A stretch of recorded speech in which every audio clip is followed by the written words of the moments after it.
सर्वप्रथम अस्माकं संस्कृतसम्भाषणस्य सद्यस्कक्षायां भवतां सर्वेषां हार्दं स्वागतम्। धर्म की जय हो, अधर्म का नाश हो, प्राणियों में सद्भावना हो, विश्व का कल्याण हो, गौ हत्या बंद हो, भारत अखंड हो, भारत माता की जय। हर हिंदू सेना हो, हर हिंदू सनातन हो। तो सर्वप्रथम हम अपनी कक्षा से पूर्व गणेश जी की वंदना करते हैं। सभी लोग आंखें बंद कर लेंगे, हाथ जोड़ लेंगे। तुम अपनी कक्षा को प्रारंभ करते हैं। वक्रतुंड महाकाय सूर्यकोटि समप्रभ निर्विघ्नं कुरु मे देव सर्वकार्येषु सर्वदा। तो एक बार हम देखते हैं कि हमने पिछली कक्षाओं में क्या क्या पढ़ा। हमारी पीछे 2 कक्षाएं जा चुकी हैं, आज हमारी तीसरे दिन की कक्षाएं हैं। तो प्रथम हमने संबोधन करते हुए पढ़ा था कि हमसे दूर कोई व्यक्ति उपस्थित होगा तो हम उसे क्या बोलेंगे। जैसे हमारे हमसे कुछ दूर खड़े हैं राम जी, तो हम बोलेंगे सह रामः, अर्थात वे राम जी हैं। और प्रश्न करेंगे वह कौन है, तो सह कः।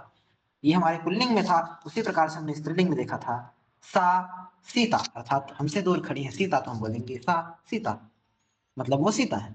और प्रश्न करेंगे तो सा का, अर्थात वह कौन है। इस प्रकार से हमने प्रथम कक्षा में पढ़ा था। और नपुंसक लिंग में हमने पढ़ा था तत् कार्यानम, तत् किम, ये हमारा प्रश्न था। और इसी क्रम से हमने आगे हमने जो पढ़ा था वो पढ़ा था एषः, एषः अर्थात पुल्लिंग में एषः रामः, ये राम है। प्रश्न था कि एषः कः। इसी क्रम में हमने स्त्रीलिंग में पढ़ा था एषा राधा, अर्थात ये राधा है। प्रश्न था हमारा एषा का। और नपुंसक लिंग में हमने पढ़ा था एतत् संगणकम। प्रश्न था हमारा एतत् किम, यह क्या है। उत्तर था एतत् संगणकम, ये कंप्यूटर है अर्थात संगणक है। जो हमने पूर्व कक्षा में पढ़ा था वही था भवान कहा, आप कौन है। उत्तर था अहम बालकः, हम बालक हैं, ये पुल्लिंग में है। और इसी क्रम में स्त्रीलिंग में था भवती का, आप कौन है। और उत्तर था अहम बालिका, अर्थात मैं बालिका हूं। हमने वस्तु परिचय पढ़े थे तालः, दर्पणः, आसन्दः, नेयदीपः, अनिलकोशः, विद्युत्कोशः। स्त्रीलिंग में उत्पीठिका, माला, शाटिका, दूरभाषा, रंध्रिका, द्विचक्रिका, योजनी, ताडनी, कूपी, अंकनी, लेखनी, नख, क्रंतनी। नपुंसकलिंग में हमने पढ़ा था द्वारम, कार्यानम, व्यजनम, उपनेत्रम, उरुकम, रेलयानम, युतकम, अंगुलीयकम। और हमने अस्ति नास्ति पढ़ा था। और इसी क्रम में हमने अस्ति नास्ति के वाक्य भी बोला। तो हमने ये सब पूर्व की कक्षा में पढ़ दिया था। और अत्र, तत्र, कुत्र, अन्यत्र, सर्वत्र, एकत्र, इन विषयों को भी हमने पढ़ा था, जिसका अर्थ था यहाँ, वहां, कहाँ, कहीं और, सभी जगह और एक जगह। जैसे अत्र, तत्र, कुत्र, अन्यत्र, सर्वत्र, एकत्र, इन सब के हमने अर्थ सहित पढ़े थे। अब हमने कल की कक्षा में पढ़ा था सह तस्य, कह कस्य। और ये पुल्लिंग में है, मतलब वह, उसका, कौन, किसका। स्त्रीलिंग में पढ़ा था सा तस्याह, का कस्याह, वह, उसका, कौन, किसका। ये अर्थ हमने पढ़े थे, जिसका हमने शब्द भी अभ्यास किया था राम, रामस्य, मतलब रामः, मतलब राम, रामस्य अर्थात राम का, राम की, राम के, का, के, की, तीन अर्थों के साथ हमने पढ़े थे। शब्दों पे हमने अभ्यास भी किया था और वाक्य भी पढ़े थे। रामस्य पिता दशरथः, राम के पिता दशरथ, इस तरीके के अर्थ थे। दशरथस्य पुत्र राम, दशरथ के पुत्र राम, हमने ये भी पढ़ा था। हमने नपुंसक लिंग में भी पढ़ा था, जो बिल्कुल पुल्लिंग की तरह है। पंचतंत्र से लेखक विष्णु शर्मा, अर्थात पंचतंत्र के लेखक विष्णु शर्मा है। और हमने स्त्रीलिंग में क्या पढ़ा था कि उमा के पति शिव, अर्थात उमाया पति शिव। तो उमा शब्द है, या ऐसा हमने जोड़कर वाक्य बनाया था पूर्व की कक्षा में। उमाया पति शिव, मतलब उमा के पति शिव। और शिव से पत्नी उमा, जैसे हमने बताया था कि शिव के, शिव की, शिव का के की, तीन अर्थों में शिव की पत्नी उमा है। शिव से पत्नी उमा, शिव की, ना, ऐसा था। कुंत्याः पुत्र अर्जुन, कुंती के पुत्र अर्जुन, का के की, कुंती के, ऐसा अर्थ है कुंत्याः। क्योंकि ईकारांत है, इसमें ई की मात्राएं हटा दी गई और याह जोड़ा गया है। इस पे थोड़ा ध्यान देंगे क्योंकि ईकारांत तो थोड़ा सा अलग दिखता है हमें। कुंती में से ई की मात्रा हटाकर याह जोड़ा गया है। इसी प्रकार से सभी शब्दों के साथ किया गया है। माद्री का भी ई हटाकर याह जोड़ा गया है और इसी प्रकार से ईकारांत स्त्रीलिंग हमने देखते हैं। ईकारांत का तात्पर्य है लास्ट में ई की मात्रा आई, तो ऐसे शब्दों को हम ईकारांत शब्द कहते हैं और ये स्त्रीलिंग के हैं। जैसे हमने देखा माद्र्याः पुत्रः नकुलः, माद्री के पुत्र नकुल है। ऐसा आज का हमारा जो विषय बिंदु है वो है क्रियापद। तो हम क्रियापद पर आज के बिंदु पर आते हैं। तो कल और परसों दोनों के बिंदुओं को हमने एक एक वाक्य पढ़ लिए अर्थात अभ्यास किया। तो हम देखते हैं कि हमारे क्रियापद अर्थात हम जो क्रियाएं करते हैं उनको संस्कृत में क्या बोलेंगे। आप क्रियाओं को देख भी रहे होंगे, मैं उसका अर्थ भी बताता हूँ। किम करोति, ये प्रश्न है अर्थात क्या कर रहे हो या क्या करता है, ऐसा अर्थ आएगा। किम करोति अर्थात क्या कर रहे हो। गच्छति अर्थात जैसे पूछे कि क्या कर रहा है तो गच्छति अर्थात जा रहा है। आगच्छति आ रहा है। पश्यति देख रहा है। उपविशति बैठ रहा है। उत्तिष्ठति अर्थात उठ रहा है। तो सभी शब्दों के अर्थ को एक बार हम ध्यान से समझते हैं। गच्छति जा रहा है। आगच्छति आ रहा है। पश्यति देख रहा है। उपविशति बैठ रहा है। उत्तिष्ठति उठ रहा है। अब इसमें हम एक कर्ता जोड़ेंगे अर्थात कौन बैठ रहा है, कौन आ रहा है, कौन जा रहा है, ऐसा करके। समर्थ, एक बालक है जिसका नाम है समर्थ। समर्थ गच्छति, समर्थ जा रहा है। समर्थ आगच्छति, समर्थ आ रहा है। समर्थ पश्यति, समर्थ देख रहा है। समर्थ उपविशति, समर्थ बैठ रहा है। समर्थ उत्तिष्ठति, समर्थ उठ रहा है। इस प्रकार से हमने क्रियाओं को देखा है। गच्छति, आगच्छति, पश्यति, उपविशति, उत्तिष्ठति।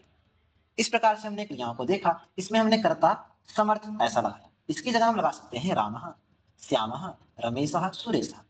तो लगा के देखते हैं एक बार हम। सुरेशः, सुरेशः गच्छति, सुरेशः आगच्छति, सुरेशः पश्यति, सुरेशः उपविशति, सुरेशः उत्तिष्ठति। आप लोग भी एक एक वाक्य बोल सकते हैं, जो बोलना चाहे। जो बोलना चाहे एक बार अपना हाथ उठाकर बोल सकता है। तो इसी क्रम में हम आगे बढ़ते हैं। तो अपने अगले कर्ता को अगर हम देखें तो अर्णव, अगर हम अर्णव को लें तो अर्णवः गच्छति मतलब अर्णव जा रहा है। अर्णवः आगच्छति मतलब अर्णव आ रहा है। अर्णवः पश्यति, अर्णव देख रहा है। अर्णवः उपविशति, अर्णव बैठ रहा है। अर्णवः उत्तिष्ठति, अर्णव उठ रहा है। इस प्रकार से हमने वाक्य पढ़े।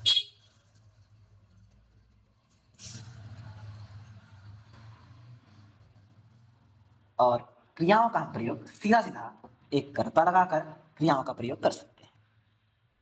तो इसमें हमें ध्यान रखना है, कर्ता अर्थात जो सामने व्यक्ति खड़ा होगा उसको हम लगाएंगे, अर्थात हम अपने को कर्ता नहीं बना सकते यहाँ पर। अहम गच्छति ऐसा नहीं कहेंगे। अर्णवः गच्छति, रामः गच्छति, श्यामः गच्छति, कृष्णः गच्छति, सुरेशः गच्छति, नरेशः गच्छति, विवेकः गच्छति। अर्थात हम अलग अलग ऐसे कर्ता लगा लेंगे।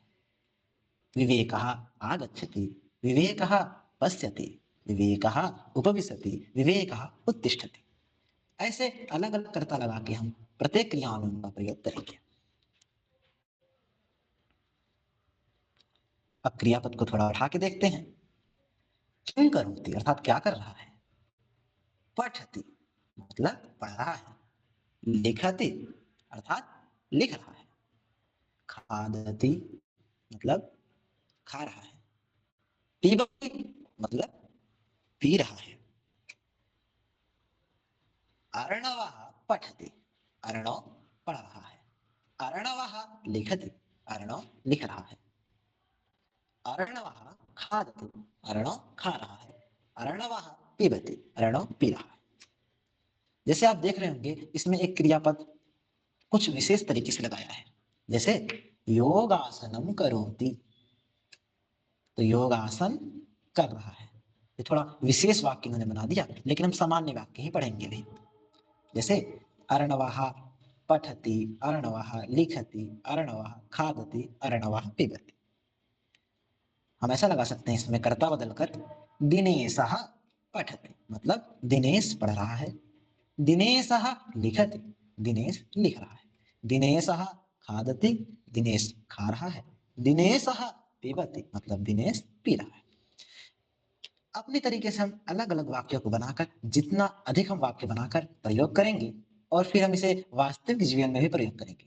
सामान्य रूप से हमारे सामने जो व्यक्ति होगा वो कुछ ना कुछ तो कर रहा होगा, तो उसको देखकर हम संस्कृत का वाक्य बोल सकते हैं। जैसे रुद्राक्ष सामने है तो बोलेंगे रुद्राक्षः किम करोति। रुद्राक्ष क्या कर रहा है, तो हम खुद भी उत्तर ला सकते हैं रुद्राक्षः खादति, रुद्राक्षः पठति, रुद्राक्षः पिबति। इस प्रकार से हम वाक्य बना सकते हैं।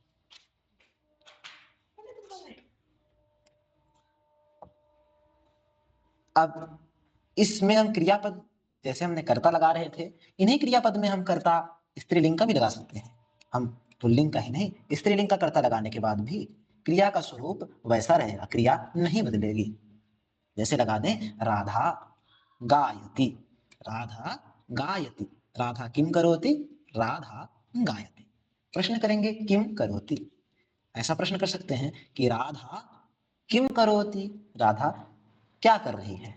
राधा गायति, राधा गा रही है। राधा गच्छति, राधा जा रही है। राधा आगच्छति, राधा आ रही है। राधा उत्तिष्ठति, राधा उठ रही है।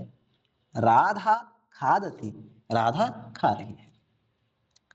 इस प्रकार से हम वाक्य बना सकते हैं। जैसे स्वाति गायति, स्वाति आगच्छति, स्वाति गच्छति, स्वाति उत्तिष्ठति, स्वाति पिबति। साक्षी गायति, साक्षी लिखति, साक्षी उत्तिष्ठति, साक्षी खादति। तो सभी क्रियापदों को हम देखते रहेंगे और क्रिया क्या अर्थ दे रही है हम चित्र से भी समझ सकते हैं। और हम हिंदी अर्थ भी देख ही रहे हैं। गायति मतलब गा रही है, आगच्छति मतलब आ रही है, गच्छति मतलब जा रही है, उत्तिष्ठति मतलब उठ रही है, खादति मतलब खा रही है। जैसे इसमें नाम लिखा है वरदा जयश्री, तो ये थोड़े अलग नाम दिख रहे हैं, तो हम सामान्य वाक्य का भी प्रयोग कर सकते हैं अपनी तरफ से।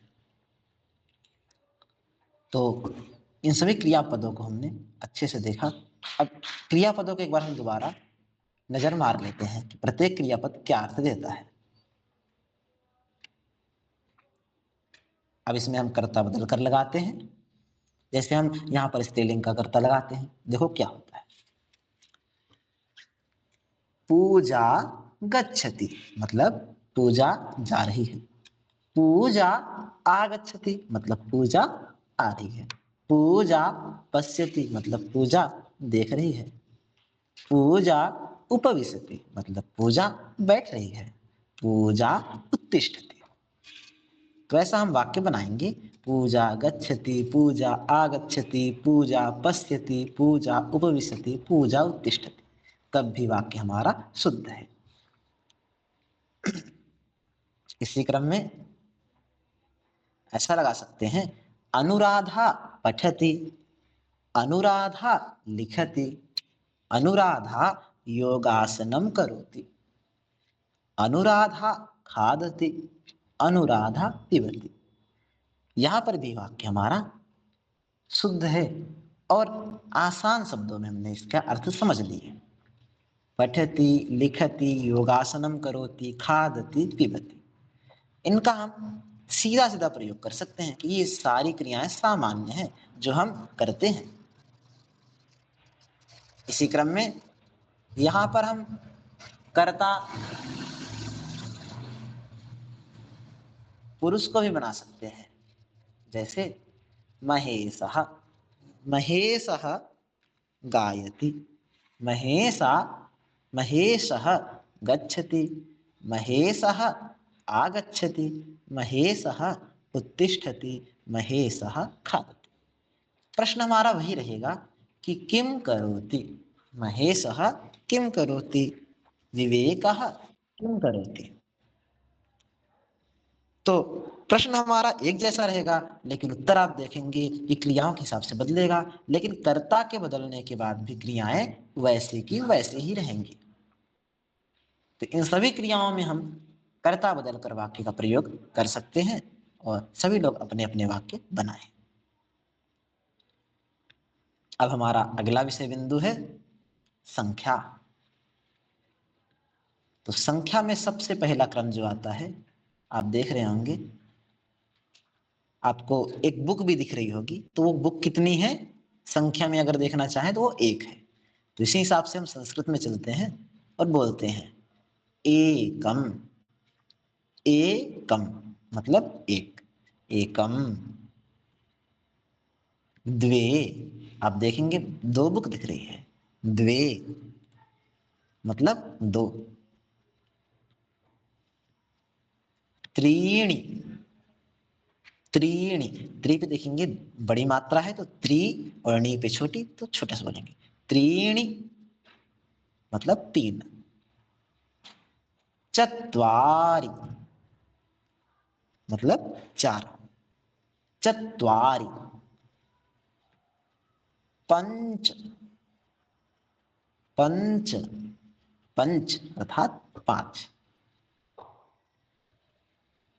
षट अर्थात छह। आप देख रहे होंगे जैसे जैसे संख्या बढ़ रही है बुक भी उस हिसाब से बढ़ रहा है। इस समय हमारे पास 6 बुक हो गई है, अर्थात षट मतलब 6। सप्त अर्थात आप देखेंगे बुक भी 7 हो गई है, मतलब 7, सप्त। अष्ट मतलब 8, तो 8 बुक दिख रही है तो मतलब संख्या क्या हुई हमारी 8। अष्ट। नव, हिंदी में नव ही बोलते हैं हम, नौ ऐसा कहते हैं कहीं कहीं, लेकिन नौ ही बोला जाता है, तो नव। दश अर्थात हम दश ही बोलते हैं नॉर्मल हिंदी में भी, और संस्कृत में भी बिल्कुल ऐसा है, दश मतलब 10, दश। दश ये हमारी संख्या यहाँ पर 10 तक हुई। तो 10 के बाद हम देखते हैं कि अब एक एक करके बोलेंगे तो 100 तक संख्या में काफी समय लग जाएगा, तो हम सीधा सीधा आपको संख्या को स्पीड में पढ़ाते हैं। देखेंगे 10, अब सीधा हम चलते हैं 20 पर, तो 20 को क्या बोलेंगे, विंसति, विंसति, विंसति अर्थात 20। अब इस क्रम में हम संख्या को पढ़ेंगे तो जल्दी से जल्दी हम संख्या अपना कवर करेंगे। अब 30 को क्या बोलेंगे, त्रिंशत, त्रिंशत, त्रिंशत मतलब 30। चत्वारिंशत मतलब 40, चत्वारिंशत। अब चलेंगे आगे 50 पर, तो 50 को बोलेंगे पंचाशत मतलब 50, पंचाशत। षष्टि मतलब 60, षष्टि, षष्टि अर्थात 60, षष्टि। अब देखेंगे सप्तति मतलब 70, सप्तति।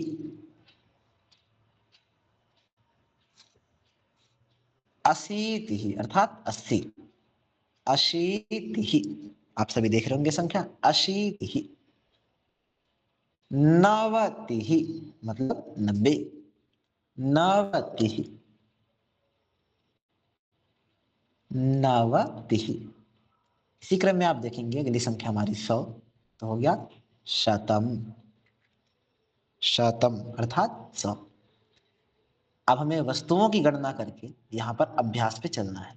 अगर मान लो हमने संस्कृत की संख्या सीख ली, तो संस्कृत की संख्या में हम एक बार वस्तुओं की गणना करेंगे और अभ्यास करेंगे कि संख्या हमने सीखी कि नहीं। तो ये कितना है, इसे बोलेंगे हम एकम, मतलब ये एक है। एकम। ये कितना है? एकम द्वे त्रीणि, ये है 3, तो क्या हुआ? त्रीणि। इसी क्रम में आगे हम गिनते हैं कि कितना है। एकम द्वे त्रीणि चत्वारि, अर्थात ये कितना हुआ? 4, चत्वारि।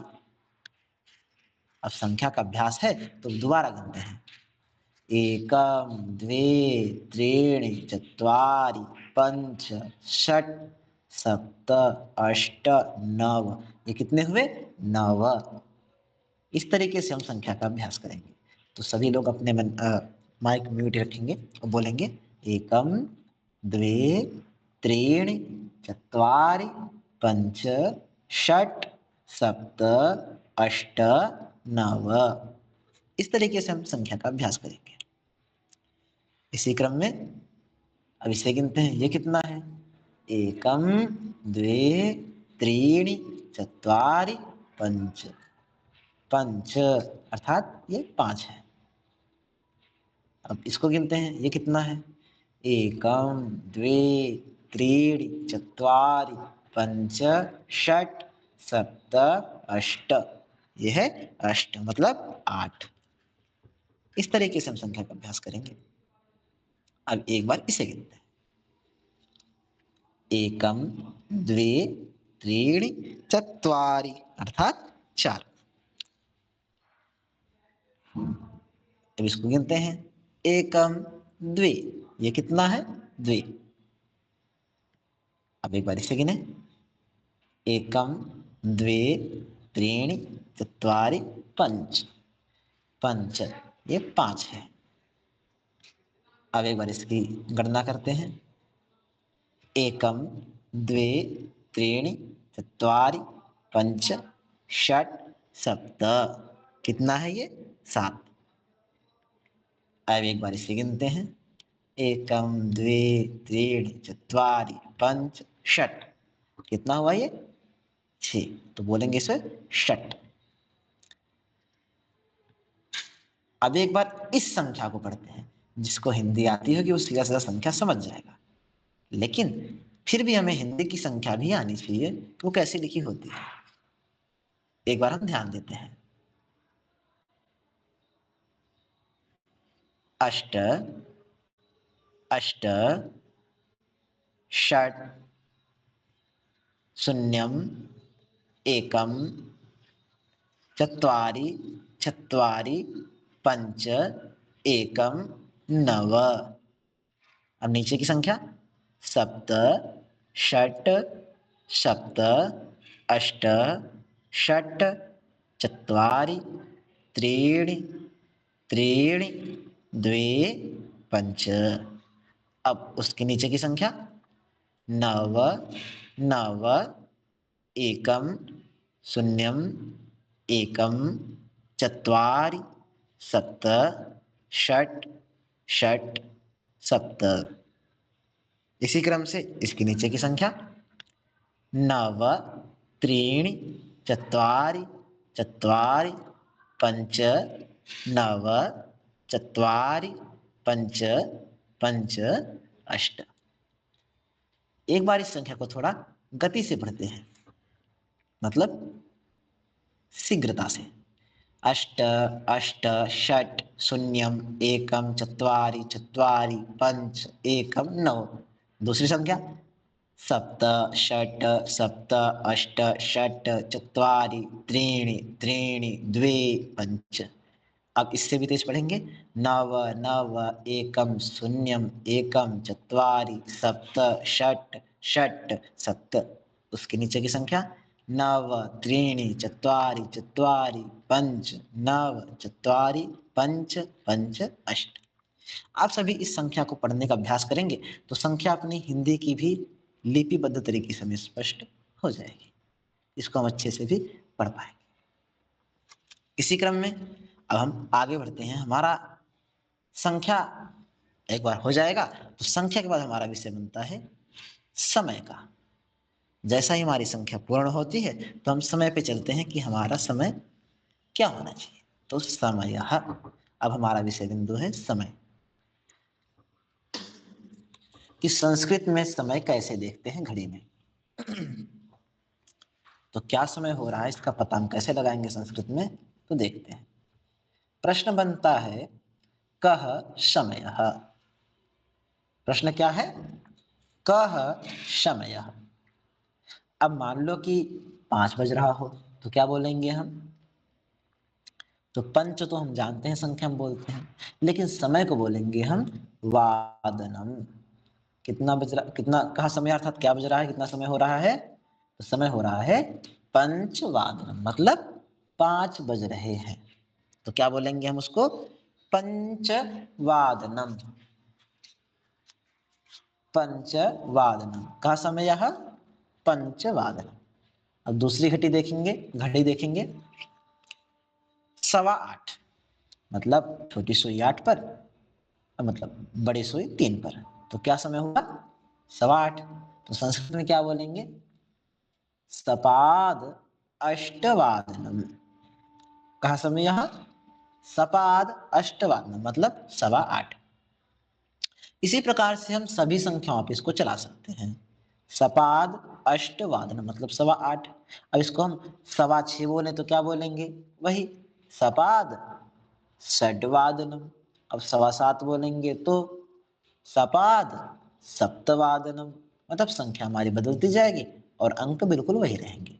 सपाद अष्टवादनम मतलब 8:15। अगर 9:15 है तो सपाद नववादनम। अगर 10:15 है तो संख्या बदल देंगे, बाकी शब्द वही रहेगा, सपाद 10वादनम। अब मान लो 11 बज गया तो क्या बोलेंगे, सपाद 11वादनम। मान लो 12 बज गया तो सपाद 12वादनम, मतलब 12:15 बजेगा तो हम बोलेंगे सपाद 12वादनम। अगर हम सामान्य समय की बात करें तो कैसे बोलेंगे, जैसे हमने 5 को पढ़ा था पंचवादनम, तो अगर हम इसको सामान्य रूप से बोलें 5 बज गया, 6 बज गया, 7 बज गया, 8 बज गया, तो ऐसा कैसे बोलेंगे, ऐसा बोलेंगे हम पंचवादनम मतलब 5 बज रहे हैं, षटवादनम मतलब 6 बज गए हैं, सप्तवादनम मतलब 7 बज रहे हैं, अष्टवादनम, नववादनम, दसवादनम, एकादशवादनम, द्वादशवादनम। नौ नववादनम, 10 दशवादनम, 11 को बोलेंगे एकादश एकादश वादनम, 12 को बोलेंगे द्वादश द्वादश वादनम। इस प्रकार से हमें संख्या समझनी है। 11 को बोलेंगे एकादश, 12 को द्वादश। इस प्रकार से हमने समझा। अब हमने समय तो पढ़ लिया, पंचवादनम मतलब 5 बज गए, षडवादनम मतलब 6, सप्तवादनम 7 बज गए, अष्टवादनम 8 बज गए, नववादनम 9 बज गए, दशवादनम 10 बज गए, एकादशवादनम 11 बज गए, द्वादशवादनम मतलब 12 बज गए। अब इसको हमने सवा में भी पढ़ा था, मतलब 8:15, 5:15, 6:15, 7:15, 9:15, मतलब सवा कहने का तात्पर्य है 15 मिनट। 5:15 मतलब 5:15, 6:15 मतलब 6:15। इस प्रकार से हम इसको समझते हैं। सपाद पंचवादनम, सपाद षड्वादनम, सपाद सप्तवादनम, सप्त मतलब 7, सपाद अष्टवादनम, सपाद नववादनम, सपाद दशवादनम, सपाद एकादशवादनम, सपाद द्वादशवादनम। इस प्रकार से हमने सवा को पढ़ा, मतलब 15 मिनट आगे। अब इसको अगर पढ़ते हैं कि आधा घंटा आगे, अर्थात यूं कहो कि 4:30 बज रहा है, 4:30 अर्थात साढ़े मतलब 4:30। तो 4:30 हो रहा है, इसको हम कैसे बोलेंगे, तो बोलेंगे इसको हम सार्ध। जैसे हम बोलते हैं ना 4:30 हो रहा है, 4:30, 5:30, 6:30, अर्थात 6:30। तो लेकिन इसको हम 30 मिनट को हम कैसे बताएंगे, तो बोलेंगे सार्ध मतलब साढ़े, मतलब आधा। तो सार्ध चतुर्वादनम मतलब 4:30, सार्ध चतुर्वादनम मतलब कितना हो गया, 4:30 बज गए। अब बोलेंगे 5:30 हो रहा है, मतलब 5:30 हो रहा है, 5:30, तो बोलेंगे सार्ध पंचवादनम। शब्द बिल्कुल वही रहेंगे सारे के सारे, बस संख्या वाले शब्द बदल जाएंगे, है ना। सार्ध पंचवादनम, हाँ। फिर अगला बोलेंगे 6:30 हो रहे हैं, मतलब 6:30, तो सार्ध षटवादनम। और 7 बोलेंगे कि 7:30 हो रहे हैं, मतलब 7:30, तो सार्ध सप्तवादनम, 8 के लिए बोले तो 8:30, तो सार्ध अष्टवादनम। अगर 9:30 तो सार्ध नववादनम। यदि 10:30 तो सार्ध दशवादनम। अगर 11:30 तो सार्ध एकादशवादनम। अगर 12:30 तो सार्ध द्वादशवादनम। इस प्रकार से हमने इसको पढ़ा कि साढ़े मतलब 30 मिनट को कैसे पढ़ेंगे हम ना। 30 मिनट को हमने आधा करके पढ़ लिया, सार्ध ऐसा कह के शब्द संबोधित किया, और वादनम हम पढ़ ही रहे हैं ना।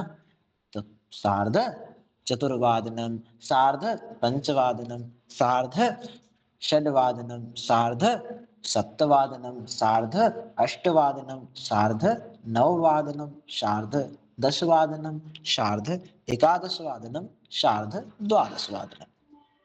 इस प्रकार से हमने समझा। अर्थात 30 मिनट अगर हो रहे हैं संख्या के साथ तो कैसे बोलेंगे। इस प्रकार से अगर हम आगे देखें, पादोन अष्टवादनम, ये कहने का तात्पर्य क्या है, मतलब 7:45। यूं कहो कि 7:45 हो रहा है, इसका मतलब 7:45 हो रहा है ना। 7:45 मतलब 7:45, मतलब 8 बजने में 15 मिनट है ना, तो ऐसा क्या बोलेंगे हम। तो पादोन अष्टवादनम, पादोन अष्टवादनम। अब बोले, इसमें थोड़ा ध्यान देने की बात होती है। समय हो रहा होता है 7:45, लेकिन हम बोलते हैं पादोन अष्टवादनम। क्यों? क्योंकि 7:45 हो रहा है ना। अभी 7:45 है तो हम क्या बोलेंगे, 7:45 हो रहा है। अगर ये बोले कि 8:45 है तो क्या बोलेंगे, 8:45 हो रहा है ना। क्यों 8:45? क्योंकि अभी 15 मिनट शेष है 9 बजने में ना। इसी प्रकार से इसको समझना है, क्योंकि इसमें संख्या आगे वाली आ जाती है और जो समय की संख्या होती है वहां पे पीछे वाली रहती है। पीछे वाली का तात्पर्य है कि 7:45, यहाँ पर 7:45 है, लेकिन हम बोलेंगे 7:45 ना, तो बोलेंगे पादोन अष्टवादनम ना। यहाँ पर थोड़ा संख्या को हमें अच्छे से समझना है। पादोन अष्टवादनम का तात्पर्य है 7:45। पादोन नववादनम का तात्पर्य है 8:45। इस पे थोड़ा ध्यान से हम समझेंगे तो हम वाक्य बना पाएंगे ना। अगर 9:45 हो रहा है तो क्या बोलेंगे, पादोन 10 वादनम, मतलब आगे की संख्या, 9:45 हो रहा है ना इसलिए पादोन 10 वादनम। अगर 10:45 हुआ तो पादोन एकादश वादनम। अब मान लो 11:45, 11:45, तो बोलेंगे पादोन द्वादश वादनम। इससे हमें समझ में आ रहा है कि संख्या इसमें आगे की लेनी है ना। अगर 5:45 है तो पादोन षटवादनम। अगर 6:45 है तो पादोन सप्तवादनम। से तात्पर्य क्या हुआ, पौने 7, ऐसा हमने अर्थ देख लिया।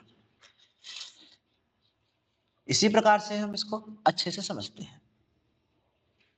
अब 5:45 पादोन षटवादनम, 6:45 पादोन सप्तवादनम, 7:45 पादोन अष्टवादनम, 8:45 पादोन नववादनम, 9:45 पादोन दसवादनम, 10:45 पादोन एकादशवादनम, 11:45 पादोन द्वादशवादनम।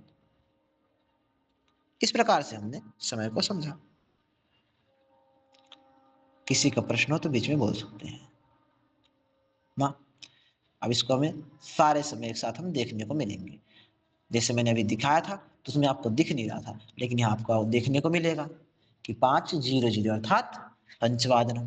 नीचे आप देखेंगे 6:00 षड्वादनम, 7:00 सप्तवादनम, नीचे उसके देखेंगे अष्टवादनम, ऊपर देखेंगे दाईं ओर नववादनम, उसके नीचे दशवादनम, उसके नीचे एकादशवादनम, उसके नीचे द्वादशवादनम।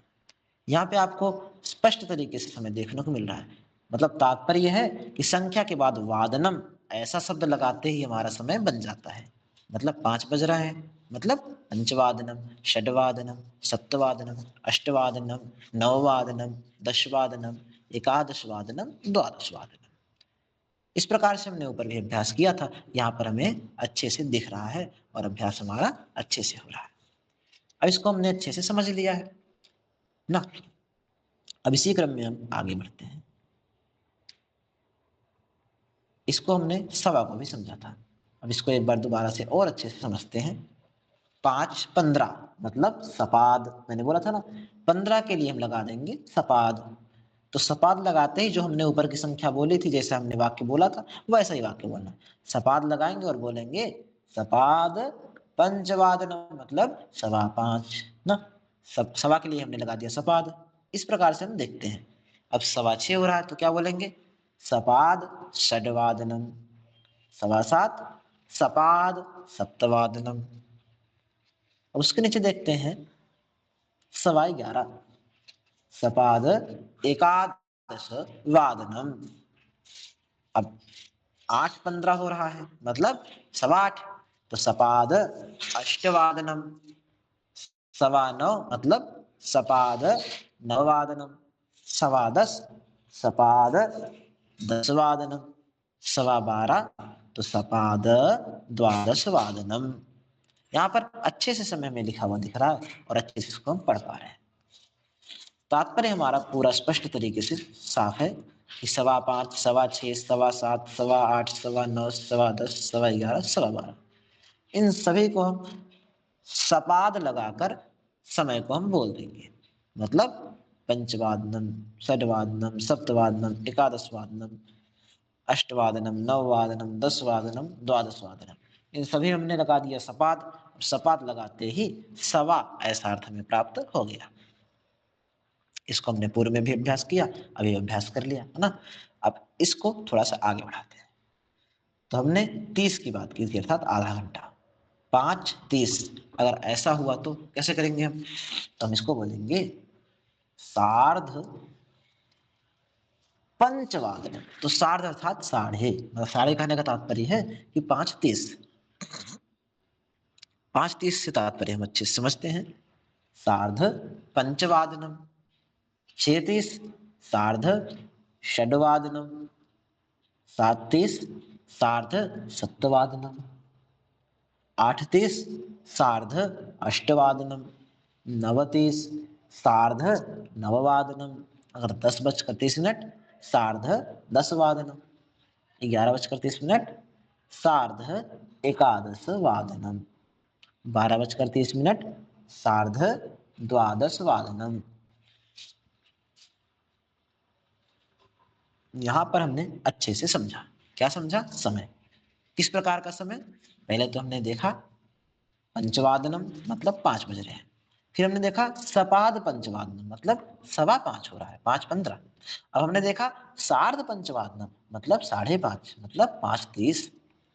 इसी प्रकार से जैसे हमने पढ़ा पंचवादनम सपाद पंचवादनम सार्ध पंचवादनम, इसी प्रकार से सभी समयों में हमने मतलब संख्या बदलते बदलते वाक्य बना डाले ना। पंचवादनम षड्वादनम सप्तवादनम अष्टवादनम ऐसे। सपाद पंचवादनम सपाद षड्वादनम सपाद सप्तवादनम सपाद अष्टवादनम ऐसा। अब हमने सार्ध बोला अर्थात 5:30, तो सार्ध पंचवादनम सार्ध षड्वादनम सार्ध सप्तवादनम सार्ध अष्टवादनम। इस प्रकार से हमने 5 5:15 5:30 मतलब 5 5:15 5:30। इसी प्रकार से सभी को हमने पढ़ा, संख्या बदलते हुए हम इसको देख रहे हैं। अब इसको हम देखते हैं, जो थोड़ा हमारे लिए विशेष ध्यान देने योग्य बात है वो पौने वाली बात है। पौने अर्थात पादोन। 5:45 5:46 5:47 5:48 9:09 9:10 11:15 11:12 और 1:15। इसको हम समझते हैं। पौने जैसा हमने हिंदी में उच्चारण किया है तो इंग्लिश में कुछ और होता होगा पता नहीं, लेकिन संस्कृत में हम देखते हैं मतलब 5:45। तात्पर्य क्या है, तुम्हें पादोन पंचवादनम ऐसा नहीं बोलना है, पादोन षड्वादनम बोलना है। क्यों कि 5:45 हो रहा है ना कि 5:45। 5:45 होगा तो क्या होगा 4:45 ना। तो 5:45 से तात्पर्य क्या हुआ कि 5:45 हो रहा है, तो बोलेंगे पादोन षड्वादनम। अब 6:45 मतलब ये 6:45 का तात्पर्य ये नहीं कि 5:45 हो रहा है, मतलब 6:45 हो रहा है। 6:45 का मतलब होता है 6:45, तो हम बोलेंगे पादोन सप्तवादनम। और 7:45 तो तात्पर्य आप समझ ही गए हैं, पादोन अष्टवादनम। 8:45 मतलब पादोन नववादनम। उसी प्रकार से 9:45 का तात्पर्य पादोन दशवादनम, और 10:45 का तात्पर्य पादोन एकादश वादनम। 11:45 से तात्पर्य हुआ पादोन द्वादश वादनम, और 12:45 से पादोन एक वादनम। पौने 12 नहीं, पौने 1 है, तो बोलेंगे पादोन एक वादनम। यहाँ पे हमने समय को अच्छे तरीके से समझा, लेकिन समय के साथ साथ हमने संख्या पर भी ध्यान दिया था। एक बार हम समय को पूर्ण रूप से संस्कृत में उच्चारण करते चलते हैं, अब हिंदी हम नहीं बोलेंगे, तो आप लोग इस बात पे थोड़ा ध्यान दें कि अधिक हिंदी की आवश्यकता ना पड़े। जो एक बार हमने हिंदी समझा दी वो दिमाग में अच्छे से समझ में आ जाए ना। इसको आप लोग लिखते भी चलेंगे तो ज्यादा आसानी रहेगी आप लोगों के लिए। पंचवादनम आपको दिख भी रहा होगा, स्पष्ट समय भी है। पंचवादनम, षड्वादनम, सप्तवादनम, अष्टवादनम, और आप लोग भी उच्चारण करते रहे, नववादनम, दशवादनम, एकादशवादनम, द्वादशवादनम। तो आप लोग भी उच्चारण करते रहेंगे तो इसका फायदा बना रहेगा। जैसे आप देखेंगे 5:15, तो सवा सब जगह लगेगा, तो देखते हैं सपाद पंचवादनम, सपाद षड्वादनम, सपाद सप्तवादनम, सपाद एकादशवादनम, सपाद अष्टवादनम, सपाद नववादनम, सपाद दशवादनम, सपाद द्वादशवादनम। इस प्रकार से हमने सवा को देखा।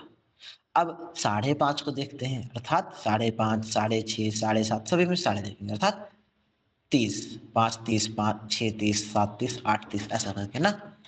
तो ऐसी अवस्था में हम साढ़े, हिंदी में जो बोलते हैं 5:30, उसकी जगह हम बोलेंगे सार्ध पंचवादनम, सार्ध पंचवादनम, सार्ध षड्वादनम, सार्ध सप्तवादनम, सार्ध अष्टवादनम, सार्ध नववादनम, सार्ध दशवादनम, सार्ध एकादशवादनम, सार्ध द्वादशवादनम।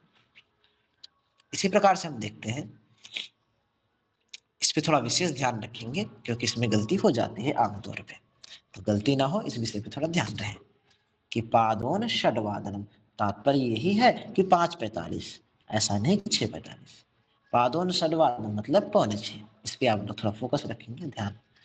पादोन षड्वादनम, पादोन सप्तवादनम, पादोन अष्टवादनम, पादोन नववादनम, पादोन दशवादनम, पादोन एकादशवादनम, पादोन द्वादशवादनम, पादोन एकवादनम। पादोन एकवादनम मतलब 12:45, तो हुआ क्या, पादोन एकवादनम। इस प्रकार से हमने आज संख्या, समय और क्रियाओं को पढ़ा था। तो हमने समय का अभ्यास कर लिया, एक बार संख्याओं का दोबारा अभ्यास कर लेते हैं ना। तो देखते हैं संख्याओं का अभ्यास एक बार। तो अभ्यास से ही हमारा फल होगा, बिना अभ्यास के कुछ नहीं होने वाला। तो दोबारा आप लोग ध्यान देते रहेंगे, जो इंग्लिश मीडियम वाले हैं थोड़ा ज्यादा ध्यान दें। एकम, द्वे, त्रीणि, चत्वारि, पंच, षट्, सप्त, अष्ट, नव, 10। अब 10 के बाद हम संख्या 11 से ना लेकर दहाई में ही चलेंगे, अर्थात 10 फिर 20 ऐसा करके ना, 10, 20, 30, 40, 50 ऐसा पढ़ेंगे ना। तो इस पे ध्यान देंगे आप लोग, थोड़ा थोड़ा ध्यान रखेंगे। 10, 20 पे चलेंगे डायरेक्ट, विंशति, विंशति, त्रिंशत् मतलब 30, त्रिंशत्, चत्वारिंशत्। अब 50 पे चलते हैं डायरेक्ट सीधा, हाँ, पंचाशत, उच्चारण आप लोग स्पष्ट करेंगे अपना, पंचाशत, षष्टि, षष्टिः सप्ततिः अशीतिः अशीतिः नवतिः शतम शतम। इस प्रकार से हमने संख्याओं का भी अभ्यास कर लिया। एक बार क्रियाओं का भी अभ्यास कर लेते हैं। आप लोग चित्र देखते हुए क्रियाओं का अभ्यास करेंगे, अच्छे से देखेंगे। गच्छति, आगच्छति, पश्यति, उपविशति, उत्तिष्ठति, पठति, लिखति, योगासनं करोति, खादति, पिबति। गायति, गच्छति, आगच्छति, उत्तिष्ठति, खादति। इस प्रकार से हमने क्रिया, संख्या और समय, इन सब का हमने अभ्यास कर लिया। आज की कक्षा में इतना विषय काफी है, पूर्ण है। तब हम इस समय कल्याण मंत्र की तरफ चलते हैं, जिससे सभी का कल्याण हो। इस प्रकार के मंत्र का हम अभ्यास करते हैं। सभी लोग आंख बंद कर लेंगे, हाथ जोड़ लेंगे और भगवान हमारा कल्याण करे ऐसी भावना रखेंगे और सभी का करें। ओम सर्वे भवन्तु सुखिनः, सर्वे सन्तु निरामयाः, सर्वे भद्राणि पश्यन्तु, मा कश्चित् दुःखमाप्नुयात्।